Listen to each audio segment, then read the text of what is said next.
आइए आपका परिचय कराते हैं एक जंगली फल तेंदू। जी हाँ, तेंदू नाम से लगभग हम सभी परिचित हैं और ख़ासकर तेंदू को हम बीड़ी के कारण जानते हैं। तेंदू पत्ते से ही बीड़ी बनता है, तो अक्सर हम इससे परिचित हैं। लेकिन अब मैं आपको एक दूसरा पहलू दिखाना चाहता हूँ, बताना चाहता हूँ। ये है तेंदू, जंगली फल तेंदू।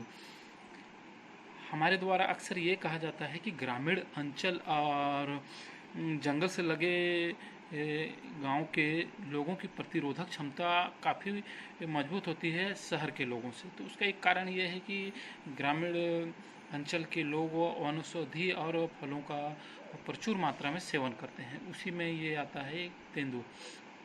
तेंदू का स्वाद बिल्कुल हटके है। जो लोग अलग अलग या थोड़े हटके स्वाद को चखना चाहते हैं, उनके लिए ये बहुत ही अच्छा फल होगा। ये थोड़ा कासापन लिया होता है और खाने में बिल्कुल लाजवाब। ये देखिए। और बात अगर करें इसकी औषधि गुणों की, तो ये बिल्कुल फल के रूप में औषधि का खजाना है। कई सारे रोगों में इसका हम उपयोग कर सकते हैं, अपनी प्रतिरोधक क्षमता को विकसित कर सकते हैं।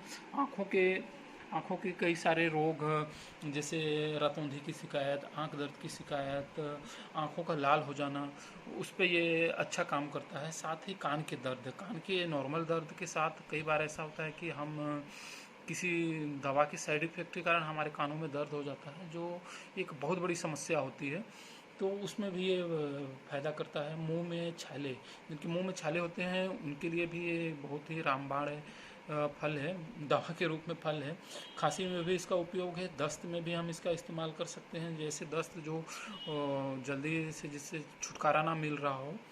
और इसके साथ ही मूत्र मार्ग में पथरी की शिकायत, जिन्हें पथरी है, ये इसका प्रचुर सेवन करें तो पथरी छोटे छोटे टुकड़ों में मूत्र मार्ग से बाहर आ जाती है। चेहरों के लिए तो बिल्कुल ही टॉनिक की तरह काम करता है। चेहरों पे कोई रौनक को लाना, चेहरे पे शाइनिंग आ जाता है। इसके हम सेवन करें और इसको चेहरे पे लगाएं तो जले हुए घाव पे भी इसका उपयोग कर सकते हैं। बुखार में भी ये बहुत उपयोगी है। साथ ही चोट से आए सूजन पे भी इसका उपयोग हम कर सकते हैं, सूजन से हमें छुटकारा मिलेगा। ये फल हमें मई जून में मिलते हैं। ये जंगल का फल है। जंगल बाज़ारों में ही आते हैं। हम जंगल से आने वाले, ग्रामीण क्षेत्र से आने वाले सब्जी विक्रेता बेचने वालों से अगर बात करें, और इसका हमें अच्छा रेट देना चाहिए। लोगों को ये नहीं कहना चाहिए कि थोड़ी कम में दे दो। ये एक तरह का दवा है, टेस्ट के साथ हमें एक दवा मिल रहा है, तो हमें इस पर कोई बार्गेनिंग नहीं करनी चाहिए, हमें बल्कि 2 पैसा ज़्यादा देना चाहिए।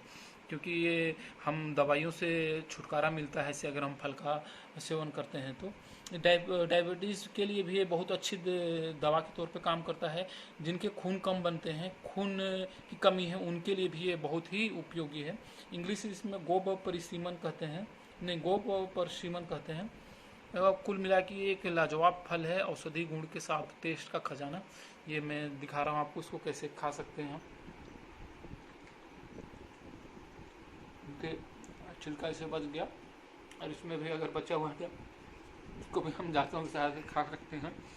और बिल्कुल अलग तरह का टेस्ट है, लाजवाब औषधि के साथ एक फल का हम सेवन कर सकते हैं। तो आप सभी भी मई जून में ये बाज़ारों में आता है, तो इसे खरीदें, बिल्कुल भी बार्गेनिंग ना करें। जय हिंद, जय भारत।